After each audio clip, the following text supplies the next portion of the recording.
value of the cost of algorithm 2 given that x1 equals 0 is simply, as before, the sum over all the clauses in phi 0, okay, of the probability that this clause is satisfied. And what is this probability? We know that it's 1 minus the product over all the variables in this clause of, so assuming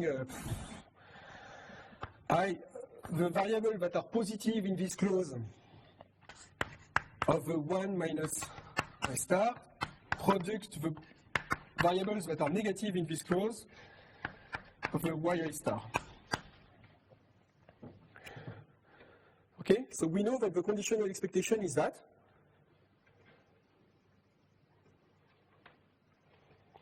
So it's computable in polynomial time. So again, if x1 is 1, I just replace phi 0 by phi 1. Again, they're right, so we have to be careful with the clauses that are satisfied immediately and the clauses that are not satisfied, okay? But clearly, you can use the methods of the conditional expectation again, okay? And choose the best value for x1, okay? And completely randomize the algorithm. Okay? Is it okay? So this is nice because what happened is that we had a linear program that output fractional values for the variables. Okay? We used a randomized algorithm to analyze a deterministic algorithm that we deduced from the randomized algorithm. Do you follow? So we have obtained a deterministic algorithm, okay, from a randomized algorithm, okay, and the analysis of the deterministic algorithm was possible because of the existence of a randomized one, okay.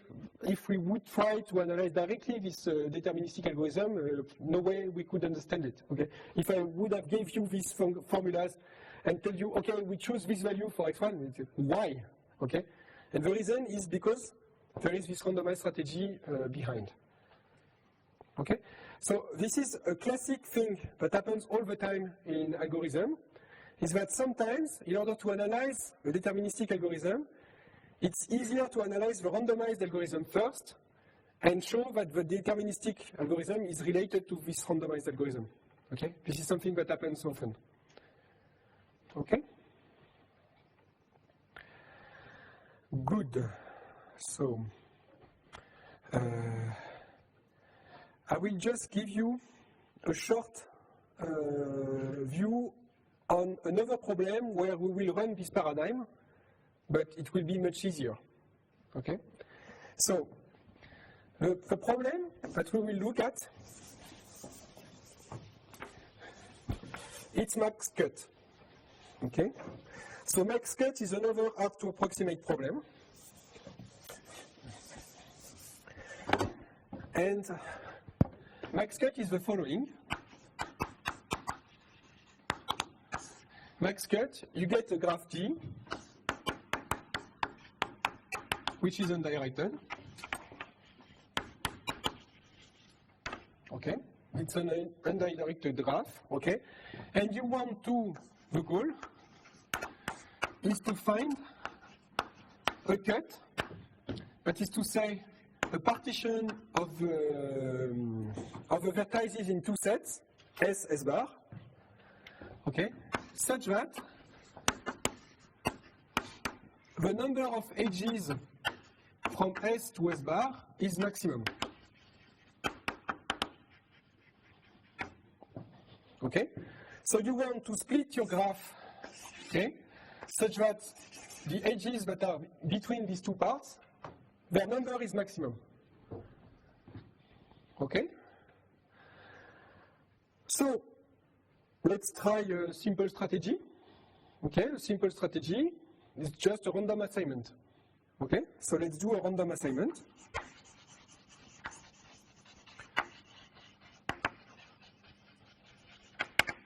Let's do a random assignment. So for each vertex, we place it for each vertex, U, place U in S with probability 1/2 and in S bar with probability 1/2. Okay? So now, what is the expected cost of the algorithm? What is the expected number of edges in the cut?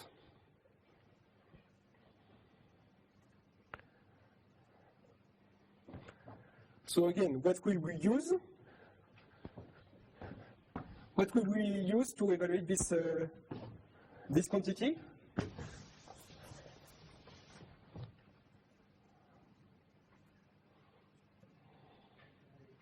Linearity of expectation, okay? Again, so what do we say? We introduce a variable ZE, which is 1 if the edge is in the cut, okay, and 0 otherwise. So the cost of the algorithm is the sum over all edges of these indicators variables. Okay? So now the expected cost is simply the sum of the expectation of these things, and this thing is simply the probability that ZE is in the cut. Okay? So now what's this probability? What is the value of that?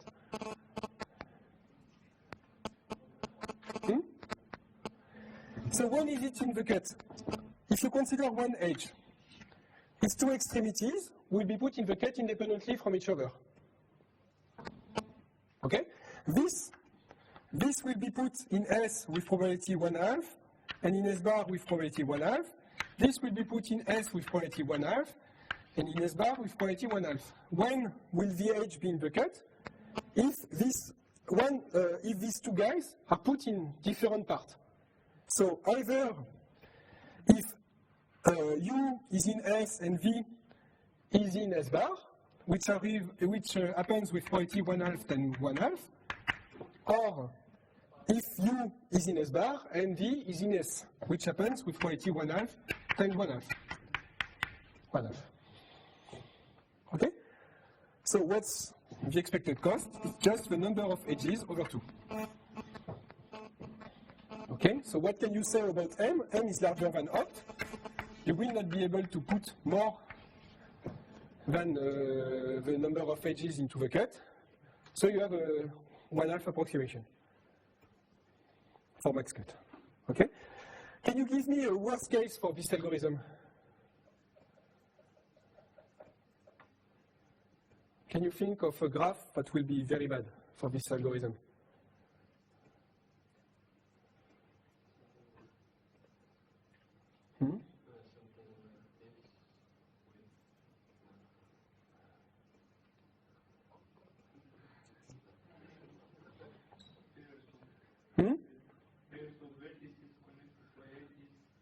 Yes, bipartite graphs. Okay? Because here we have an equality here. It's equal. You will always select, on expectation, half of the edges. So if you have a graph where all the edges are in the max cut, a bipartite graph, a complete bipartite graph, okay? So if you consider a complete bipartite graph, okay, this algorithm will anyway select on average only half of the edges, whereas you could select all the edges in the cut. Okay? So now let's try in 3 minutes to derandomize this algorithm. Okay? So we will derandomize it. So we will use the technique that we've seen before, that is, make the best random choice. Okay? So,